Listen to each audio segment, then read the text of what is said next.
Bonjour à toutes et à tous, on se retrouve pour cet épisode 3 de The Mandalorian. Et alors là, j'ai envie de vous dire, où est-ce qu'on était? Est-ce qu'on était dans The Mandalorian ou est-ce qu'on était dans Andorre?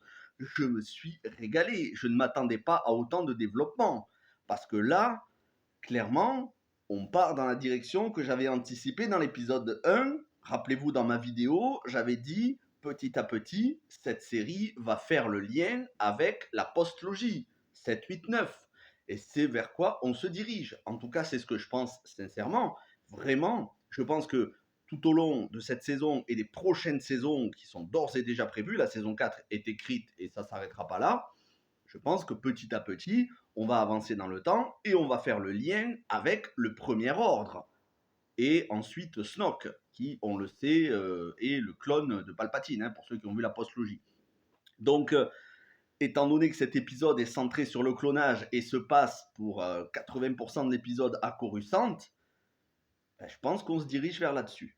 Et ça apporte une profondeur qu'on n'a pas eue jusqu'à présent. Parce que moi, je kiffe voir Din Djarin et Grogu et Bo-Katan. J'adore. Grogu, c'est ce que je préfère de tout l'univers Star Wars depuis La Revanche des Sith en 2005. Mais j'avoue qu'un peu de profondeur et du développement, ça fait du bien. Et là, en plus, cet épisode qui dure 56 minutes, bon, allez, on va dire 53 minutes si on enlève le générique, mais je le regarde à chaque fois tellement je kiffe la musique. En gros, 55 minutes. C'est quand même bien développé. Là où la semaine dernière, je reprochais la durée qui était courte, c'était tellement kiffant que c'est frustrant d'en avoir très peu. Alors là, pour le coup, c'était moins fun parce qu'on voyait beaucoup moins gros goût, mais il y a plus de développement. Et puis enfin, on voit Coruscant. Coruscant que l'on a vu la dernière fois dans Andor Star Wars saison 1. On avait bien exploré Andor, on avait bien exploré Coruscant. Mais là, Coruscant, la formation de la Nouvelle République, cette même Nouvelle République qui va se faire anéantir par le Premier Ordre dans l'épisode 7, rappelez-vous, on voit toute la ville de Coruscant. Je m'attendais à voir débarquer Mon Mothma de Andorre. Je me suis dit, on va voir Geneviève O'Reilly qui fait Mon Mothma, on va voir le bureau de l'Empire. Alors forcément, c'est plus le bureau de l'Empire puisqu'ils ont été vaincus dans l'épisode 6, le retour du Jedi, puisque ça se passe après le retour du Jedi, The Mandalorian, mais clairement, il y a du développement.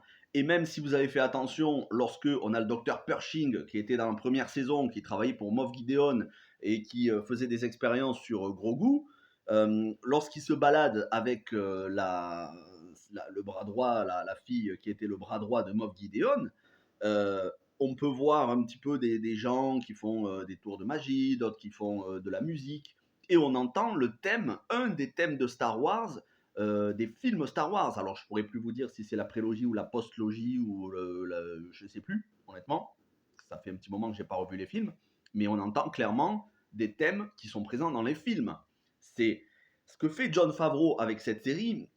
Ça réhabilite à la fois la prélogie, mais ça va faire le lien avec la postlogie pour confirmer qu'elle est bien canonique. Alors je sais qu'il y en a beaucoup qui n'aiment pas la postlogie, je suis le premier à dire que l'épisode 7 et 8, je les ai pas aimés, vous savez, je l'ai dit à tellement de nombreuses reprises, mais ils sont quand même canoniques, qu'on le veuille ou pas, et ils resteront canoniques pour toujours. Enfin, pour toujours. Ils resteront canoniques.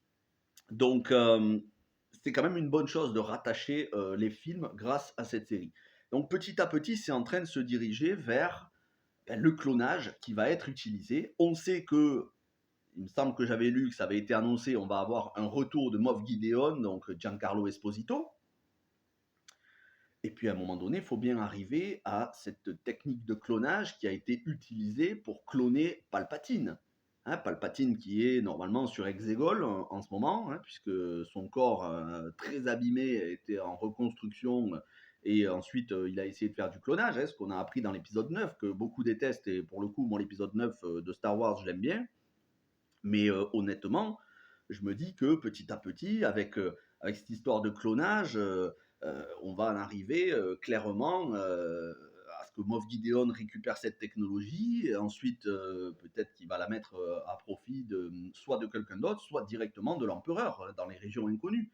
Donc cette série, ce qu'elle arrive à faire, tout en nous faisant découvrir la culture, l'univers et le lore des Mandaloriens, et j'ai ultra kiffé le début et la fin de l'épisode aussi avec Bo-Katan, ce que cette série arrive à faire, Ben oui, je suis désolé, mais pour ceux qui disaient que jusqu'à présent c'était un petit peu léger, pour moi, sur cet épisode-là précisément, on est de la même qualité que Andor, mais en plus avec des persos attachants. Parce qu'Andor, les persos sont pas forcément ultra fun, hein. Ça plaisante pas. Andor, c'est une série très sérieuse, mais c'est très bien, hein. Mais là, en plus d'avoir ce côté sérieux durant presque 40 minutes de l'épisode, allez, 35 minutes de l'épisode où ça se passe sur Coruscant, en plus, on a le Mando, Grogu et Bo-Katan avec le thème du Mandalorien et bien évidemment la suite de ce qui s'est passé l'épisode précédent. Alors bon, petit résumé, parce que normalement c'est du 100% spoiler, donc vous avez regardé l'épisode. Petit résumé, on était dans les cavernes de Mandalore. Elle a vu le mythosaure. Apparemment, lui, Din Djarin n'a pas vu le mythosaure. Il devait être un petit peu dans les vapes quand il est tombé dans l'eau. Euh, elle l'a sauvé, elle l'a ramené à la surface. Ensuite, donc, il prélève un petit peu d'eau pour avoir la preuve qu'il s'est bien baigné dans les eaux vivantes. Malheureusement pour elle, elle voulait pas respecter le credo. Elle en a rien à foutre en fait de son casque. Elle a envie de l'enlever, elle a envie de manger, respirer comme tout le monde. Bon, mais elle n'a pas enlevé son casque, elle l'a sauvé des eaux, donc elle s'est trempée elle aussi dans les eaux vivantes. Elle, c'était pas pour se racheter, c'était pas pour être réintégrée, mais elle s'est quand même trempée dans les eaux vivantes et elle n'a pas enlevé son casque. Donc techniquement, si elle va voir la chef des Mandaloriennes, ben, elle est réhabilitée et elle est réintégrée parmi les Mandaloriens. Et c'est exactement ce qui arrive à la fin de l'épisode. Et c'est génial parce qu'on va avoir Bo-Katan maintenant qui fait pleinement partie des Mandaloriens. Euh, Bon, moi je me suis demandé est-ce qu'on n'allait pas avoir quand même une petite romance entre Din Djarin et Bo-Katan, parce qu'on sent quand même qu'il y a une grosse complicité, une attirance entre les deux. Malgré le casque, on sent qu'ils sont, on sent quand même qu'ils, le minimum, ce qu'on peut dire, c'est qu'ils se respectent l'un l'autre. Je pense qu'il y a de l'admiration l'un envers l'autre. Ils se sauvent mutuellement la vie, comme dans toute cette séquence où on a des intercepteurs, des vaisseaux de l'Empire qui les poursuivent, ils se sauvent mutuellement la vie. Une grosse séquence d'action, pareil, de la bataille spatiale. De la bataille spatiale, on en a eu pendant presque 10 minutes de bataille spatiale. C'était magnifique. C'était génial. Là, j'ai l'impression d'être dans Star Wars Rogue Squadron, les jeux, ou même dans Battlefront. Non, mais honnêtement, c'est excellent. On a un épisode complet. Après, on a Grogu, toujours aussi attachant, même si là, dans cet épisode, il est pas trop espiègle, il est plutôt en arrière-plan. Il a pas vraiment d'action dans cet épisode, mais toujours aussi attachant. Mais le développement, voilà, à la fin, ils sont réintégrés. Il a prouvé qu'il s'était baigné dans les eaux vivantes, que Mandalore était toujours habitable. Et Bo-Katan, qui est quand même la fille de la famille royale de Mandalore, elle est réintégrée. Donc, bah, ils vont peut-être tous retourner sur Mandalore. Ils vont peut-être rebâtir Mandalore. On n'oublie pas, dans un coin de la tête, on le garde parce qu'on a vu ça dans The Book of Boba Fett. Mais n'oubliez pas que Book of Boba Fett, c'était la saison 2.5 de The Mandalorian, hein, puisqu'il faut avoir vu Book of Boba Fett pour comprendre la saison 3. On n'oublie pas que Luke Skywalker s'est mis à construire, en tout cas s'est mis en tête de construire l'académie Jedi, hein, cette même académie où il y aura Ben Solo, que l'on verra donc dans l'épisode 8 dans un flashback. Il me semble que c'est dans l'épisode 8 où il y a un flashback. Je sais plus, ça fait un moment que j'ai pas revu la post-logie. Mais n'oublions pas qu'il y a ça aussi.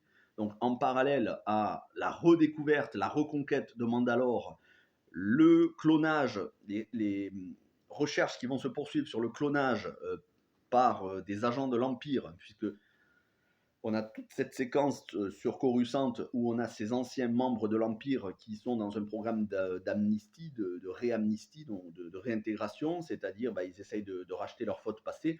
Mais voilà, il y en a une adjointe, donc la bras droit de Moff Gideon, qui fait semblant et qui en réalité doit toujours bosser pour Moff Gideon, mais est infiltrée et se sert du docteur Pershing pour avoir le matériel de clonage en lui faisant croire qu'elle aussi c'est son amie et qu'elle aussi elle est en train d'essayer d'être réhabilitée. Tout ça pour au final récupérer le matériel de clonage, faire arrêter le docteur Pershing et lui effacer la mémoire. C'est ce qu'on voit, elle efface la mémoire, alors que les gens de la Nouvelle République, ils voulaient juste le calmer un petit peu. Elle augmente avec le bouton, elle pousse à fond pour lui effacer la mémoire.